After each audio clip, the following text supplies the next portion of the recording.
Hey there, how are you today? I hope you're good. I just came back from my first Coachella ever. I guess you can tell that by the way that I'm sunburned and voiceless. I was super scared to go because it was gonna be my first time. It was gonna be in the desert and didn't know what to expect. Even though I watched a lot of videos on the topic, I was still not feeling it. We have so much to talk about. So if you already liked this video and got subscribed, we're ready to go. First things first, we left LA around 6 a.m. and we got to Indio, California around 9 a.m. And the first thing that we had to do was to face that line to pick up our camping passes. And we stayed in that line for about 4 hours. No joke, Coachella, you do need more people to work for you because that's not a vibe. And I was sick, so obviously that did have an impact on my first day of festival. When it was about 1 p.m., something like that, we finally got to the camping and we put our things up, we made the setup, blah, blah, blah, blah, blah, and we had to the festival. Anitta was definitely, for sure, hands down the best day of Friday, and it wasn't that difficult because, to be really honest, the Friday lineup is not the most exciting. But okay, Anitta, she is on my top 5 shows of Coachella 2022, and I liked it not only because she is Brazilian and so am I, but because she did make a really good show. She brought up the Brazilian aesthetic, the Brazilian music, the Brazilian vibes. Her outfits were very Brazilian with the colors and everything, and her show was not only a pop show but also a Brazilian party. If you have never experienced that, I definitely recommend because that was a vibe. After seeing Anitta, we didn't really have much to do. The things that I wanted to see were Phoebe and Harry Styles. The Anitta show ended around 7 and Phoebe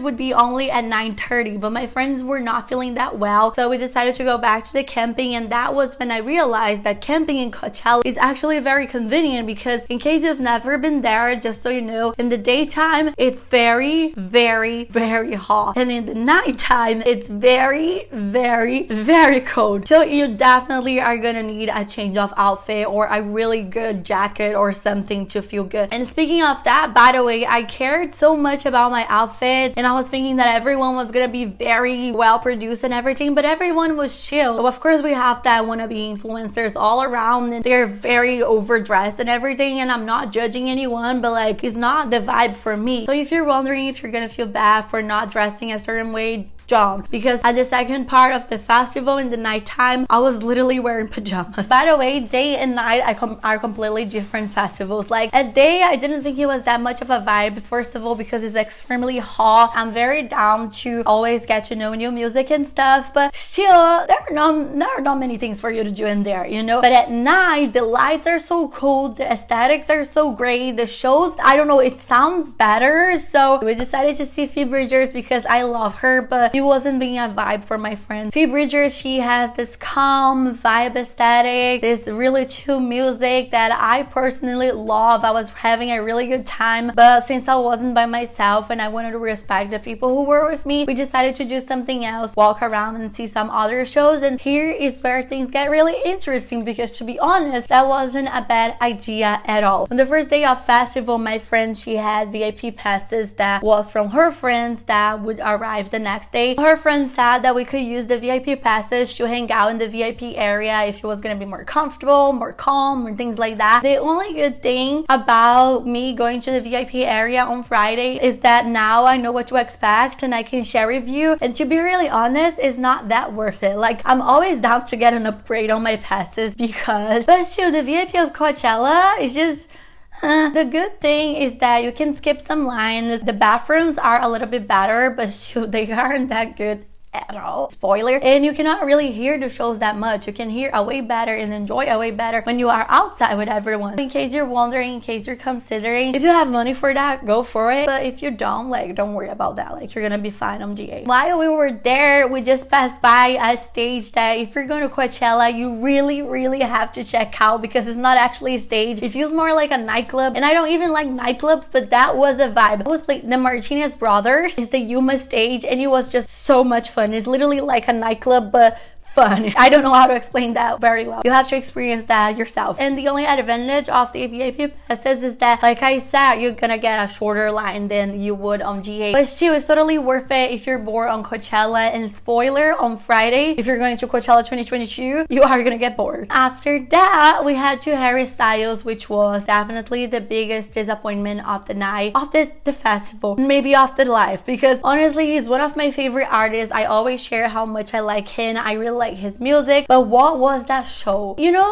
he's got everything that it takes, and I don't know why he performed that way. I made some friends in the camping and they watched the hairstyles as well, and they were right in the middle of people, you know, close to the stage, and they said that were very good. So maybe it's a matter of perspective, but watching from the outside, from the I don't know, from the big area, not that far, because I don't like being far, but I don't like being in the middle of everyone either, because I wanted to actually enjoy the music. I don't know, it's just like no stage presence, no energy. No offense, please don't hate me, don't be mean to me, but I'm just being honest, okay? It just wasn't a good show. We decided to go back to camping, and we were camping with some friends of my friend, and they were there as well. They were hanging out a little bit, they were talking and stuff, but I was feeling exhausted because I was sick, and I decided to sleep, and that was the best thing that I've done, because we had the next day, the second day of Coachella, on the next day. Saturday was major vibes. 1, I was already feeling better. 2, we were already set up on the camping, so everything was more normal. We were used to it. We showered and it was so good. Like, I was very worried about that, but the showers, the lines doesn't take long at all. The showers are very clean, the water is very good. They have like this little village in the camping, which I was very surprised to see. They have a general store that the prices are very fair. It feels like a dollar store. In there you can buy flip-flops, a towel, soap, whatever you forgot to bring, they have in there. So I got a shampoo and a conditioner because I have dry hair and I don't really need to wash my hair every day, and I thought that I could survive the festival, but I didn't. So just letting you know, in case you have the same hair type, bring that. But if you don't, that's fine. You can buy those things for a very cheap price in there. Anyway, so I showered and that made that whole difference, and like I told you, it's very hot in there. Instead of going to the festival earlier, we just decided to chill in the tent with everyone in the shadow, drinking fresh water and things like that. But when the afternoon came, we started to get ready because emo night was gonna play, and dude, I vote for emo night on every Coachella because that was major vibes. I know there are people from emo night, so shout out to them because they killed it. It was amazing. It was like the bigger and better emo night if you have ever been to one. If you haven't, I really hope you do someday because it's so fun. It was like those classic emo songs that we know, but mixed with the electronic. The visuals were so good. Pablo Vittar is the first drag queen ever to perform at Coachella, and she's Brazilian, so dude. And I have to tell you, she's not behind any pop diva that we have now. For real, what a show. Like, it's just performance. Like, what a performance. Like, the visuals matching everything, her energy, like the people around. If you're going to Weekend Chill, you totally have to catch it because it was very, very good and you're gonna like it. Then okay, we were walking around, drinking water, eating, just living life, vibing. I just made a lot of friends in the bathroom line, and we totally forgot that Megan Thee Stallion was performing that night. And when we were passing by, we heard her. It was just iconic because the feeling that I felt was just so good. Like, we were very excited. We were very excited dancing. It was my second time seeing Megan Thee Stallion, and the first time that I saw her at Lollapalooza, her show was a little bit earlier. Now that it was a night, it made the whole difference. That she knows how to carry herself. She gives you everything and a little bit more. Even if you don't know her songs or don't like her songs, you are 100% gonna have fun because it's impossible not to. It was really good, a very good way to wait for Billie Eilish. That was the best show of the night. I wouldn't say it's my favorite because I had so much fun at Megan Thee Stallion, but like, dude, this was my second time seeing Billie Eilish as well. The first time that I saw her was back in 2018 when she was like the smallest name in the lineup. It wasn't Coachella, but it was here in LA. She hadn't released Bad Guy yet, but I remember taking notes of her name because I thought she was really good. And a few months after she dropped Bad Guy, she blew up and she became Billie Eilish, and now she was headlining Coachella. How meaningful is that? Can you believe that girl was like 20, 21? How is someone that mature and that talent at that age? She performed. Gorilla showed up at her show.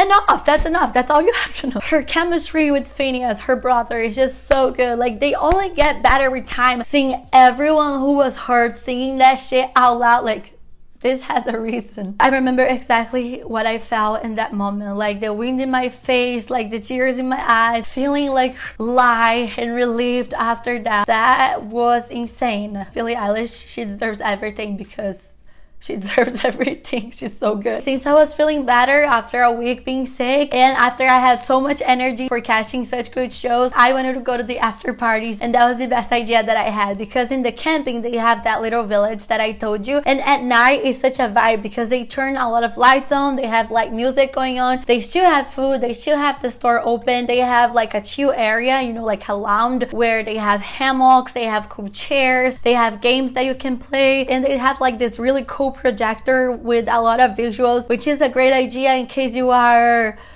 rock and rolling. I don't know. I guess you don't have to be camping to go there. As long as you have a wristband, you can still enjoy the after parties, and you have to, because it's so much fun. I went to the silent disco and it was so much fun. It is literally a club, a disco, where you get a headphone and you have two stations, two options with two different DJs. From the outside, it's just so funny because you see everyone singing, vibing, but the only thing that you can actually hear is the food. From the outside, it's just so ridiculous and so funny, but when you're there, it's something else. So me and my friends, we were syncing the colors to hear the same music, to hear the same DJ, and it was so funny that some of the DJs were actually my friends, the guys from Brownies and Lemonade. So shout out to them as well, because that was one of the highlights of my Coachella experience. No joke, you have to go. On Sunday, people were already leaving because some of them have to work on Monday, some of them weren't interested on the Sunday lineup, some of them didn't want to get traffic, so the festival wasn't crowded as it was on the first 2 days, which was something cool. We went to chill on the village that I told you. I had a breakfast burrito and a nice latte. My friend was playing Squid Games and she won, because they have a lot of activities going on all the time. So if you don't feel like going to the festival, you can still have fun in the camp village. We're just charging our phone, eating, making new friends. They also have a station where you can get ready, so you can bring your straightener, your curler, your makeup, and you can totally wear a cute outfit while you're in there, because like I told you, they have the showers as well, and you can just get ready. So I'm gonna make a video just about the camping, like with more details, to make something helpful for people, but honestly the camping was totally worth it and a way better than a hotel. And there were many things that we wanted to see on Sunday. We also got there very late because like I told you, it feels like 2 different festivals, and at night it's just so much more fun. So we just enjoyed the day at the camping. There was so much to do, so many people to talk to. Anyways, the next show that we saw was Doja Cat, and like all my love to Doja Cat, I really wanted to see her. She's one of my favorite artists at the moment, but I should have seen Måneskin because they were playing at the same time. Doja, she is amazing. Again, all my love to her, but she already expressed many times how she's tired of the music industry, and it shows. No, it wasn't Los Angeles, Paraguay, but it was around that time when she was performing in South America like a month ago, not even that there was all that stress going on, and that she said that she was gonna quit music. So that was also one of the reasons why I wanted to see her, because I really think she is quitting. Even though she made a very good performance, she wasn't that present. There wasn't a lot of energy. She went there, she looked gorgeous, she sang her songs with the amazing voice that she has, and left. I cannot explain very well, but something was off. I wish that I had seen her a little bit and then saw a little bit of Måneskin. That would have been a little bit better, I guess. And after her, to close the night, we had Swedish house Mafia. I think I pronounced that right, and I didn't even know then, but dude, nice to meet you, because what a show. It felt like I was in another planet. I don't know what was that. I don't even like electronic music, but that was so fun. That was so fire. And apparently that was their comeback. If you're feeling like partying more, you have options for that. If you feel like resting but not ready to sleep yet, we also have options for that. And overall, it was just like an amazing experience. All the videos that I saw about Coachella doesn't really reflect what I experienced, but you know, all the experiences are different because we are different people, so we're gonna feel things differently. But also those videos were made before the pandemic, so it makes sense that things changed a little bit since then. But I had a really good time. Like the first day, I thought that Coachella was a very overrated festival with a bunch of random influencers who doesn't really like music or appreciate anything, but Coachella is actually pretty fun. It was really good to camp, being around nature, meet new people who likes the same thing that I do. You can go back home and change, and then you catch a show. Like if I had my dog with me, I could easily have that lifestyle and live like that because it was a lot of fun. So that's it. I hope you liked the video. I hope it helped you as well. If you have any questions, let me know here in the comments, because every time that I can, I do respond. I need my voice for later. So that's it. I hope you liked the video. If you did, don't forget to subscribe and give it a thumbs up. And if you didn't, fine, I didn't like some of the shows that I saw. Bye.